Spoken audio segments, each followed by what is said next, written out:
السلام عليكم ورحمة الله وبركاته والسلام يا دمان أصحابته halkan iga daawanaysa meel walba joogtaan isilba muuqaalkaygu oo marka idin soo gaariyaba muuqaalkan waa muuqaal xogaa yara cabsi ah markii la fiiriyo dagaalka hadda ka socda bariga dhexe halka uu ku dhamaan karayo xagay tahay ayuu muuqaalkani u daaran yahay waxaan rabaa inaan soo xigto waraysi uu bixiyay nin siyaasi ah oo Ingiriis ah oo magaciisa Halistii la yiraahdo isla markaasna Khabiir muddo aad u tiro badan ka soo shaqeynayay bariga dhexe waa nin kamid ah ragga ugu aqoonta badan markaynu ka hadlayno arrimaha siyaasadda ee bariga dhexe waliba dhanka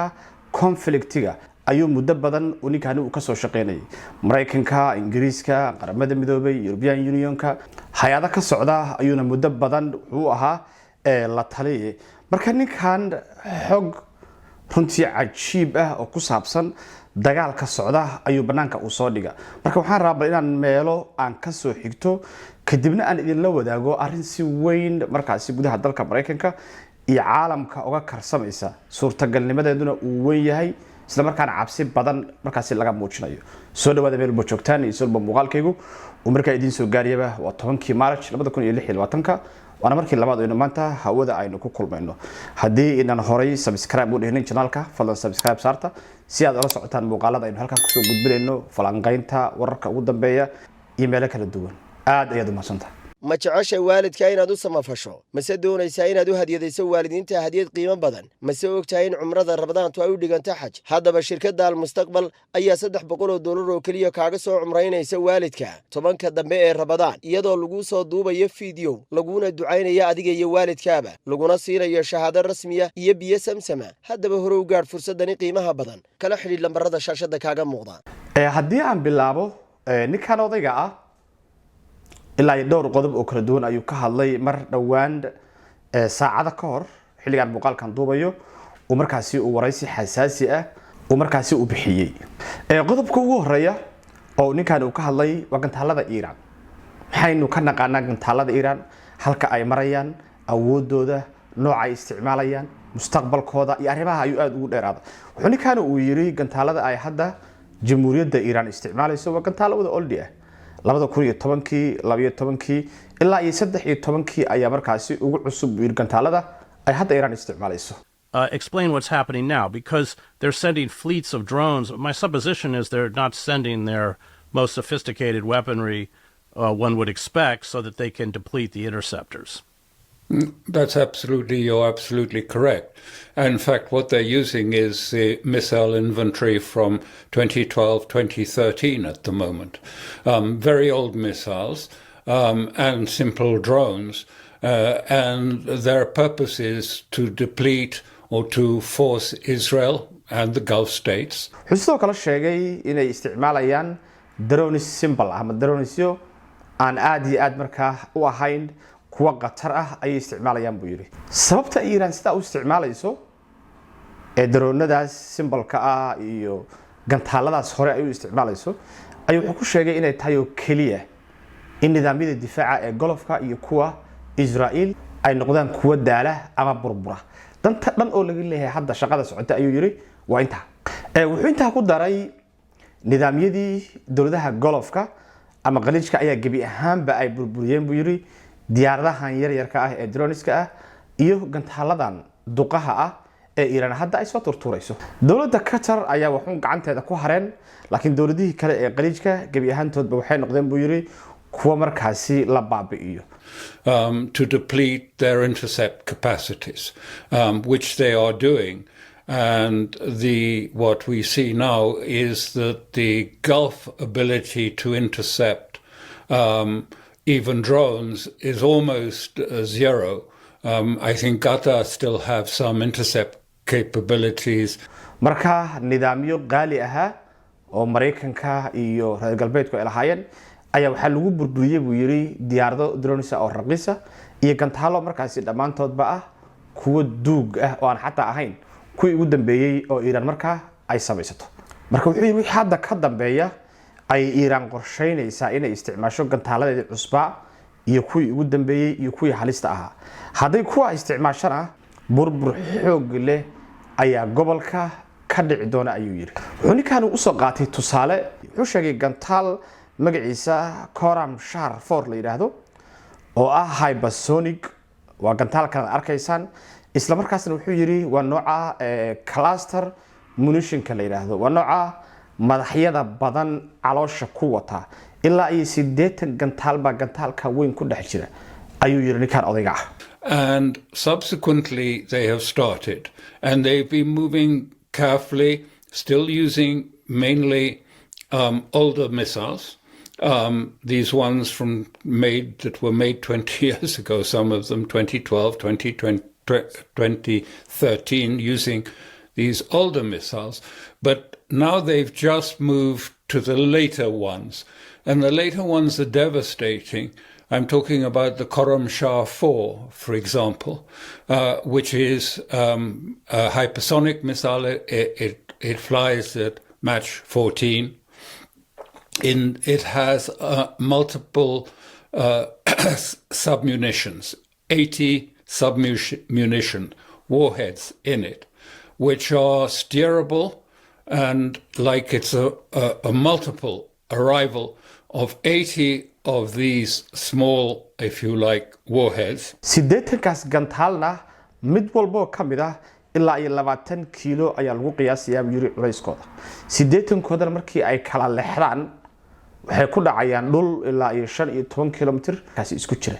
marka hal gantaalo ayaga kamida ayaa dhul dhan markaasi gubi kara ayuu yiri.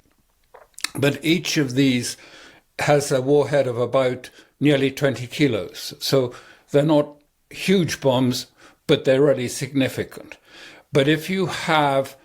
80 of these arriving together, they come more or less bunched, but they come bunched within, say, a radius of about 15 to 16 kilometers total, so wide area, and it's like being shelled, artillery shelled, by 80 guns at the same time. dhanka Israel markii uu fiiriyay wuxuu yiri Israel nidaamka ay hadda haystaan waxa ka muuqda inay markaasi ay celin karaan oo kaliya gantaalada duuga ah laakiin gantaaladan qatarta ah hadii dhanka Israel lagu sii daayo uma malaynayo inay celin karaan ayuu yiri ninkan. And the Israelis, it seems from all the evidence we see, that they cannot down missiles that are traveling at a speed above Mach 4. So they are not being able to destroy those. They can take down some of the slower missiles, but those slower missiles were fired precisely to draw on the intervening, the ability to fire intervention. sidoo kale ninkan expert ka ah uu duray sida Israel ay markaasi u difaacayso gantaalada duqaha ah ee marka dhanka Iran ka imaanaya wuxuu yiri hal gantaalo Iran dhankeeda ka imaada ayaa ilaa 8 gantaal ilaa 10 gantaal ilaa 12 gantaal oo intercept gareeya ayaa markaasi loo fasaxaya buu yiri taasoo marka macnaheedu ay tahay inaysan Israel muddo badan aysan colaada ay sii wadi karinin oo ay ka dhamaan doonaan buu yiri gantaalada markaasi wax lagu difaaco sidii dhacday dagaalkii 12 maalmood socday sanadii hadda la soo dhaafay. It's also very evident that Israel is now using those in prodigious quantities. You can see from some of the videos that have get through the censorship that as the Iranian missiles come in, Israel is firing perhaps 8, 10, 12 intercept missiles to try and bring it down. That cannot go on for very long. Their stocks of these intercept missiles was low after the 12-day war in June. It hasn't been fully restored because America doesn't have many of these intercept missiles. marka tactiga dagaal ee Iran ayuu sida u sharaxay wuxuuna yiri markii ay dhamaadaan gantaalada wax difaaca ee Israel wixii ka dambeeyay ay Iran bilaabi doontaa inay gantaalada xoog leh ay markaasi ku garaacdo gudaha Israel marka dhankaasi waa dhanka gantaalada ee dhanka raadeerada iyo difaaca ayuu ayaduna xoogaa si fiican u ninkani u dul istaagay raadeerka waxa la yiraahdaa nidaamka sheega in gantaal uu hawada soo galay ayaa raadeerka la yiraahdaa kan difaacana waxa la yiraahdaa midka asaguna kale ee laga horgeeyo ee ku dhaca gantaalka markaasi soo socda wuxuu yiri ninkan odayga ah raadeerada iyo satellite-ku way isku xiran yihiin satellite-ka cirka iyo raadeerada way isku xiran yihiin raadeerka waxa information-ka u soo gudbiyay satellite-ka cirka ku jira asagaasa arkay in wax la soo tuuray asaga markuu arko ayuu satellite-ka information-ka u sheegaya ka bacdina raadeerkaasi wuxuu information-ka u sheegaya dabcan gantaalkii kale ee u diyaar garoobi lahaa mid kale celinayo sida daraadeed marka wuxuu yiri waxa jira nidaam casri ah oo sidaa iskula shaqeeya oo hadda markii aynu ka hadlayno dagaalka Ukraine ay Mareykanku ku caawinayeen buu yiri dowladda Ukraine oo magaciisa markii la soo gaabiyo loo yaqaano ISR oo markaas laga soo gaabiyo intelligence iyo surveillance iyo wax noocaas marka wuxuu yiri waa nidaam dheer oo isku xiran oo markaasi ka soo bilaabanaya satellite-ka marka wuxuu yiri droneska iyo satellite-ka information-ka ay soo aruuriyaan oo lagu daray midka kale ee loo yaqaan electronic warfare ka markii la isku dardar macluumaadka ay soo aruuriyaan ayaa waxa loo bedelayaa qaab visual ah qaab aragti ahaan ah map ah ayuu sameeynaya taasoo marka diyaaradaha wax duqeeya iyo gantaalada ay markaasi siinayaan xog dhameystiran halka la beegsanayo halka ay wax joogaan waxa socda ay marka ay sheegaysaa buu yiri nidaamkaas waa nidaamkii Mareykanku uu ku caawiyay buu yiri dowladda Ukraine oo Russia ay mataqaana aad ugu dhig baxday marka halkaan markii aynu fiirino colaadan nidaamkii noocay ahaa oo Mareykanku u lahaa oo Israel lagu caawinayay oo raadeerada dhulka yaala ay hagayeen ayaa dhamaan waxa la burburiyay raadeeradii marka Israel ma heli karto macluumaadkii saxda ah oo markaas ay u baahan tahay maadaama raadeeradii waaweynaa ee macluumaadkan gudbinayay ee dhulka yaalay qaasatan dowladaha qaliijka markaas la burburiyay laakiin dhanka kale markii la fiiriyo dowladda Iran waxay ku xiran tahay buu leeyahay Chinese-ka iyo dowladaha la midka ah ayaga marka dagaalka ma aysan gelinin regionka qalabka u yeelana way shaqeynayaan marka hatta xagga information-ka iyo satellite-ka iyo raadeerada waxa muuqata uu yiri in hatta Iran ay uga fiican tahay xilligan maxaa la yiraahdaa Israel wuxuu sidoo kale ninkan uu beeniyay in Mareykanku uu dhaawac xoog leh u geystay nidaamkii gantaalada oo Iran oo markaas dhulka hoostiisa ku jiray wuxuu yiri uma malaynayo in nidaamkaasi wax la gaarsiin karayo marka wuxuu yiri nidaamka gantaalada Iran ay u shaqeeyaan centralized ma aha nidaam laga hago saldhig dhexe ama taris dhexe laga haga ma aha waa nidaam decentralized waa nidaam meelba dadka jooga ay si gooniya ay markaasi ay u maamulaan wuxuu sheegay ninkan expert-ka ilaa 50 degmo oo Iran ay ka kooban tahay ayaa degmo walba waxay leedahay buu yiri saldhigyo dhulka hoostiisa oo gantaaladu ay ku jiraan isla markaasna degmadaas ayaa si gooniya u maamusha hadii wuxuu isbedel ay ku yimaadaan buu leeyahay caasimadda iyo hoggaanka ugu sarreeya ee dalka Iran marka ma ahan wax hadii la burburiyo caasimadda madaxweynaha la dilo madaxda dhan la laayo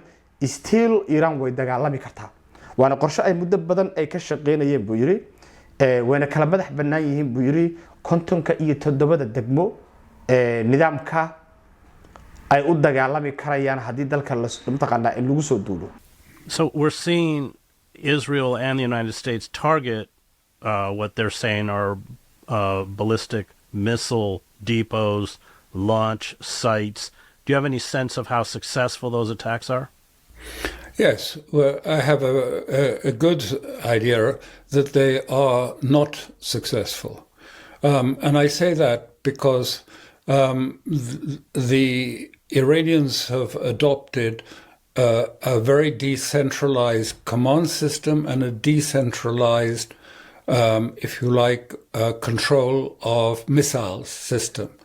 So that the missiles, I'm talking about the long-range missiles, are buried in silos across 57 districts of Iran. And Iran is the size of Western Europe. I mean, this is not a small area. And they are buried deeply. And the big missiles, the serious missiles, can be fired from underground. Through an underground silo, they come straight out. It's not a moving, there's not a moving launcher. They come straight out of the ground. duqaynta cirka ay ka soo tuurayaana ma burburin karaan buu yiri nidaamkan wuxuu intaa ku daray inuu horay ninkaanu uu dowladda Mareykanka ugu sharaxay arrimahan marar kala duwan oo uu markaa xogogaal oo markaasi uu yahay and they are fired from there, and they can continue to be fired from there, even if command and control is lost. They were set up with that sort of dead hand capacity. I do know about this because I did at one time try and explain this to the American Defense Secretary at then, and also that there were shore-to-ship missiles buried deeply into the cliffs. marka dhanka gantaalada dhulka hoostoodana wuxuu waxa ay Mareykanku ay ka sheekeynayaan wax badan oo xaqiiqo ah kama jiraan Iiraanna gantaalada saxda ah wali ma aysan gaarinin inay la soo baxdo meesha ay ku jiraan meel hadda laga soo saari karayo ma aha ayuu yiri ninkan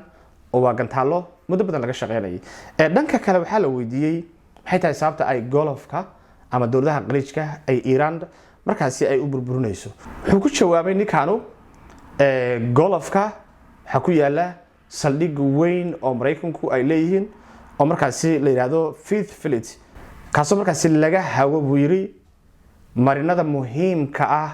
ee gobolka ku yaala markaynu ka hadlayno Persian Gulf markaynu ka hadlayno Red Sea ilaa Indian Ocean waxa marka shidaal iyo energy meeshan mara Mareykanka ayaa controla maraakiibtiisa badda ku jira ee meelaha oo dhan yaala ee dagaalkana meesha laga maamulo waa Bahrain buu marka Iiraan waxay ciyaaraysaa buu istaraatiijiyad fog oo ah inay Mareykanka ka riixdo gobolkan waana sababta wuxuu yiri aad Bahrain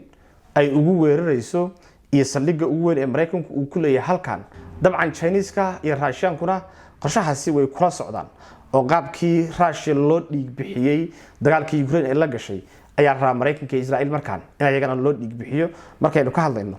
colaadan marka ninkan qodobadaas ayuu sharax wuxuu muujiyay sawir ah in Israel iyo Mareykanka laga adkaanayo marka halkaas weeye marka meesha ay cabsidu ay ka imaanayso ninkan intaas ayuu xogtiisu ay ku joogtay inta hadda aan daawaday laakiin gudaha dalka Mareykanka marka aynu fiirino maalmihii hadda la soo dhaafay horena sar idin kula wadaagay waxa soo baxay cabsi weyn oo dadka arrimaha falanqeynaya aqoon-yahanada siyaasiyiinta iyo diblomaasiyiintu ay aad uga waramayaan oo la leeyahay cabsida jirta waxay tahay in Mareykanku in Iiraan loo isticmaalo nuclear tusaale ahaan oo markaynu ka hadlayno macrogarin la yiraahdo oo arrimaha siyaasadda aad uga falanqooda runtii aqoon-yahan weyn oo gudaha dalka Mareykanka laga ixtiraamana ah ayaa wuxuu leeyahay haddii nuclear dagaalkani loo isticmaalo Iiraan cidda isticmaali doonta ayuu ku sheegay inay Israel tahay If a nuclear weapon is used, it will be by Netanyahu and his government, not us. Yes, good. ninkan kale ee asaguna qabiirka ah ee Ingiriiska wuxuu sheegay in Israel ay meel cid la taagan tahay gantaaladii culusaa ee Iiraanna xilliga la isticmaal lahaa wali aan la gaarinin oo hadda la doonayo in nidaamkooda difaaca marka hore la baabi'iyo markaas wixii ka dambeeya ayaa loo soo jeensanayaa buu yiri burburinta saxda ah ee Israel marka qatarta markii aad fiiriso sida Iiraan ay u diidan tahay nabad inay qaato markii aad fiiriso sida Mareykanka looga kicinayo gobolka markii aad fiiriso awoodda hadda Iiraan ay la soo baxayso oo ay ku joojisay marinka ugu weyn ee hadda uu shidaal ku maro ee Hormuz marka aad fiiriso waxaad arkaysaa haddii Iiraan ay diido colaadda inay joojiso waxa kaliya oo Israel ay haysato waa inay nuclear ay ku dhuftaan dalka Iiraan la yiraahdo Israel is different, as we discussed. And the more desperate they become, if Iran does not submit, and I see no evidence that they will submit, the more likely that option could be embraced and employed. lama yaqaan nuclear dil lagu dhufta Iiraan waxay xaaladdu ay noqon doonto sida ay ekaan doonto laakiin cabsidaasu waa mid soo xoogaysanaysa aadna u taagan waana markii labaad oo aan farta ku fiiqayo ma garanayo waxa dhici doona laakiin cabsi weyn baan ka qabaa in dadka walaalaha ah ee muslimka ah markaasi sun iyo waxaan la aqoonin markaasi lagu dhufto intaas aan muuqaalkan ku soo koobaya bal wixii aan helo oo xogahan ku saabsan muuqaaladeena dambe ayaynu ku fiirin doonaa assalamu alaykum warahmatullahi ta'ala wa barakatuh